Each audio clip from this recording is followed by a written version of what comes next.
Hello everyone, thanks for coming out here today. We really do appreciate you. Thanks for your continuous support and thanks for always staying tuned to our channel. And the news we have today is coming all the way from Edo State. We know that the Oshomole's camp, the aspirants under the Oshomole's camp, they all stepped down for Pastor IZE-IYAMU. But recently, they made a U-turn and collected their own interest form just because they realized that some things were not right, some things were not what they claimed to be. And just yesterday, the person of Chris Ogiwonye has disclosed what has really happened, what has transpired. He has expressed himself. So we'll get more details. He stated that he's been betrayed. We'll find out more details in a moment. Before we do, guys, please, if you haven't yet subscribed to our channel, click on the subscribe button down below. And don't forget to give us a thumbs up, hit on the like button. It really does mean a lot to us. So, right, let's get more details about what Chris Ogiwonye has to say. Consensus aspirants, IZE-IYAMU betrayed us, says Ogiwonye.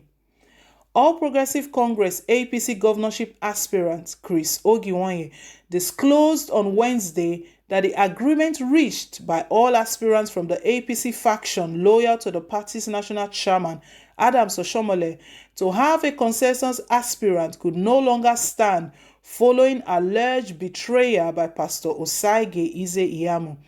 IZE-IYAMU stated while picking his nomination form for the APC governorship primary last week that he emerged the group's consensus aspirant, noting that the other interested members of their group have stepped down for him.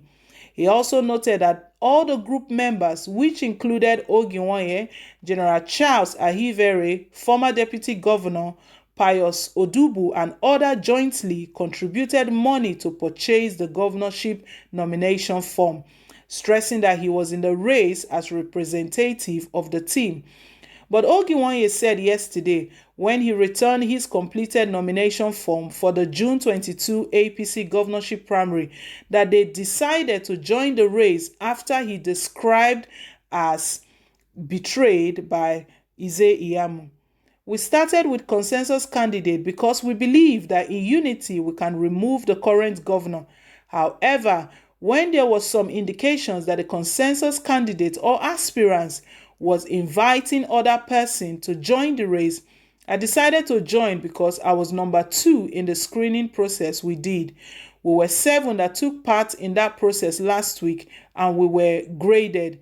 He was the first person, I was number 2. But when we got the call that the number 1 person was inviting another person outside the 7 aspirants that went for the interview, I told him that was unfair to me. If at all somebody come, I should be the one because I was number 2.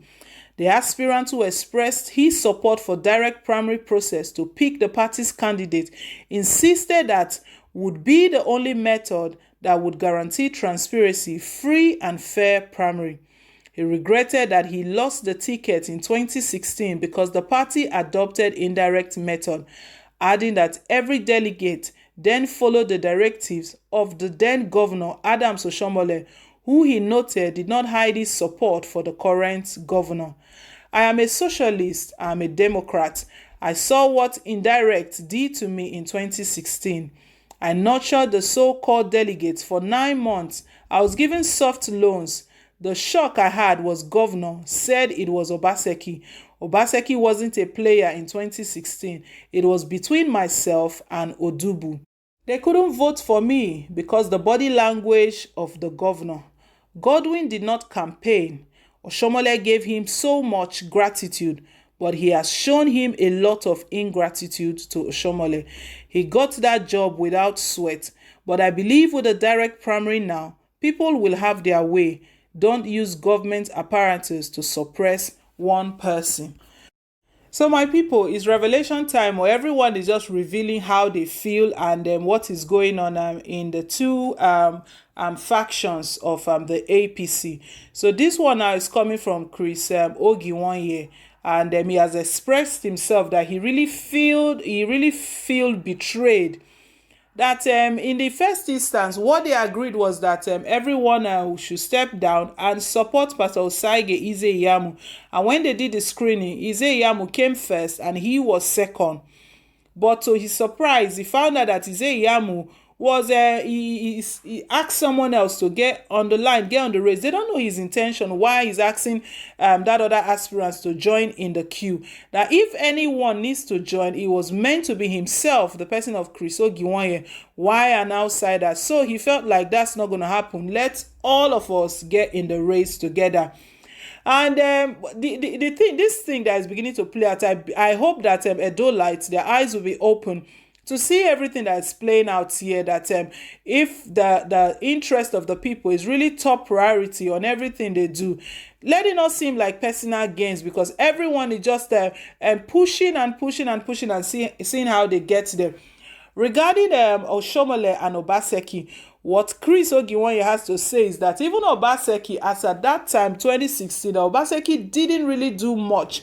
What does that mean? He's trying to say that Obaseki didn't really have much popularity then, that he was actually the then governor, the person of Oshomole, who actually did everything, that even his body language, everything supported Obaseki. That was how Obaseki came in, and to him it felt like that was enough, that because of everything Oshomole did for him, he's meant to be loyal to Oshomole to the end. Wow, that is his own ideology, that for Obaseki not to remain loyal to Oshomole, that means Obaseki is an ingrate. That is the way Chris Ogiwanye sees it. I don't know, but we all know that in life, someone even said a comment, someone made a comment that if you take someone to the market, you don't tell the person what to buy. The person has the right to choose what they want. So Oshomole helped Obaseki to get in there.